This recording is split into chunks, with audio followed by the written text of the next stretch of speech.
सोचिए, सपनों के शहर में एक सपनों का घर। इससे अच्छा और क्या हो सकता है ना? लेकिन क्या हो अगर वही सपनों का घर रातों की नींद ही उड़ा ले जाए?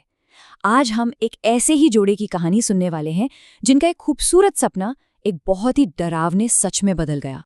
तो कहानी की शुरुआत होती है एक सपने से। रोहन का सपना कि अब हम भी अमीरों की तरह शहर में एक अच्छी जिंदगी जिएंगे। मतलब गांव की सीधी सादी जिंदगी को पीछे छोड़कर शहर की चकाचौंध में एक नया भविष्य बनाने की चाहत।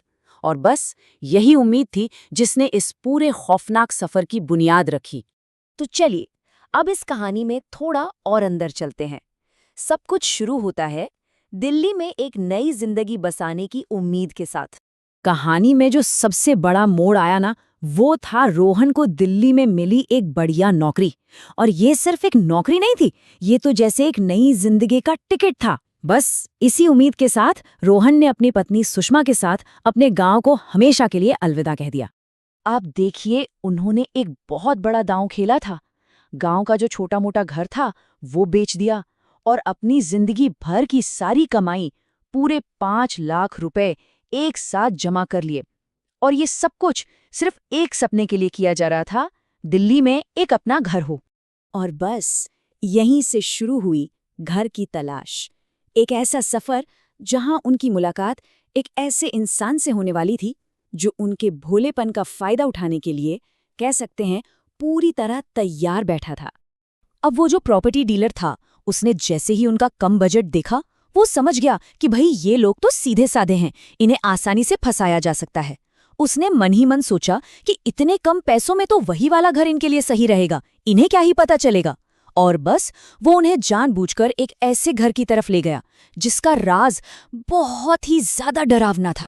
डीलर जो बोल रहा था और जो हकीकत थी, उसमें जमीन आसमान का फर्क था। उसने तो कहा, अरे वाह, देखिए चारों तरफ कितनी हरियाली है, कितनी शांति है यहाँ। लेकिन असलियत ये थी कि वो जगह पूरी तरह से सुनसान थी। मीलों दूर तक कोई नहीं और हवा में भी ना एक अजीब सा डर घुला हुआ था। सुषमा को ना पहली नजर में कुछ गड़बड़ लगी। उसने रोहन से कहा भी, मुझे ये घर ठीक नहीं लग रहा रोहन, यहाँ एक अजीब सा डर महसूस हो रहा है। एक तरह से उसकी अंदर की आवाज उसे चेतावनी दे रही थी, पर पैसों की मजबूरी के आगे रोहन ने उसकी बात को नजरअंदाज कर दिया। तो अब कहानी का फोकस जाता है घर के सबसे बड़े राज पर, एक ऐसी खिड़की जिसे कभी भी खोलना नहीं था। तो ये थी वो रहस्यमयी खिड़की। इसके हैंडल पर ना एक लाल धागा बहुत कसकर बांधा हुआ था और उस धागे में हनुमान जी का एक लॉकेट भी था। मतलब ऐसा लग रहा था जैसे किसी ने पूरी पूजा पाठ करके इसे यहाँ बांधा हो। ये सिर्फ धागा नहीं था, ये एक चेतावनी थी, एक ताला था। और यहाँ एक बार फिर सुषमा की समझदारी सामने आई। उसने कहा, देखो, पता नहीं किसी ने इसे यहाँ क्यों बांधा है, जैसा है इसे वैसा ही छोड़ देते हैं। उसने उस अनकही चेतावनी की इज्जत की। लेकिन रोहन के दिमाग में तो कुछ और ही चल रहा था। और फिर रात हुई, उस घर में उनकी पहली रात, जो आगे चलकर उनकी जिंदगी की सबसे खौफनाक रात बनने वाली थी। आधी रात के वक्त अचानक उसी खिड़की पर जोर जोर से कोई दस्तक देने लगा। आवाज इतनी तेज थी कि दोनों की नींद टूट गई और वो डर कर उठ बैठे। कोई सिर्फ खटखटा नहीं रहा था, बल्कि ऐसा लग रहा था जैसे कोई पूरी ताकत से उस खिड़की को हिला रहा हो। अब रोहन को गुस्सा भी आया और हैरानी भी हुई। वो सीधा खिड़की की तरफ बढ़ा और यहीं पर उसने अपनी जिंदगी की सबसे बड़ी गलती कर दी। एक पल के लिए तो वो झिझका, लेकिन फिर उसने वो सुरक्षा कवच, मतलब हनुमान जी का लॉकेट और वो लाल धागा वहां से हटा दिया। उसने खिड़की खोल दी और बाहर घुप अंधेरे में झांका। दूर दूर तक कोई नहीं था, पर उसे जो नजर आया वो कोई इंसान नहीं था, बल्कि कुछ ऐसा था जिसके बारे में उसने कभी सपने में भी नहीं सोचा होगा। कब्रिस्तान। उनके उस नए घर की खिड़की सीधा एक कब्रिस्तान में खुलती थी। अब जाके सारी बात समझ में आई कि वो घर इतना सस्ता क्यों था। उस डीलर ने उन्हें बहुत बड़ा धोखा दिया था। अब ये सिर्फ डर की बात नहीं थी, ये लड़ाई अब जिंदगी और मौत की बन चुकी थी। और अब मुकाबला करने की बारी सुषमा की थी। थोड़ी ही देर गुजरी थी कि दस्तक फिर से शुरू हो गई। इस बार रोहन ने गुस्से में जैसे ही खिड़की खोली तो ठीक सामने एक भूत खड़ा था। इससे पहले कि रोहन कुछ समझ पाता या कुछ कर पाता, उस भूत ने अपना हाथ बढ़ाया और उसे खींचकर बाहर निकाल लिया। तभी भूत की एक डरावनी आवाज गूंजी, आखिरकार कोई तो आया इस घर में। मैं ना जाने कब से इंतजार कर रहा था कि कोई इस खिड़की को खोले।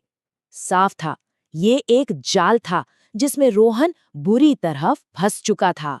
कब्रिस्तान से रोहन के चीखने की आवाजें आ रही थीं। एक पल के लिए तो सुषमा का दिल दहल गया, वो बहुत डर गई।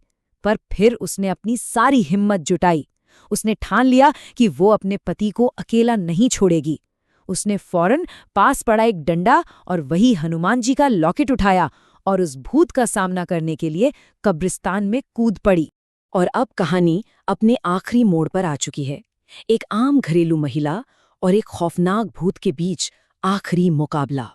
सुषमा ने डंडे से उस पर वार करना शुरू किया, पर भूत पर इसका कोई असर ही नहीं हो रहा था। तभी जमीन पर पड़े रोहन ने चिल्लाकर कहा, सुषमा, वो हनुमान जी का लॉकेट, उसे डंडे पर बांधो।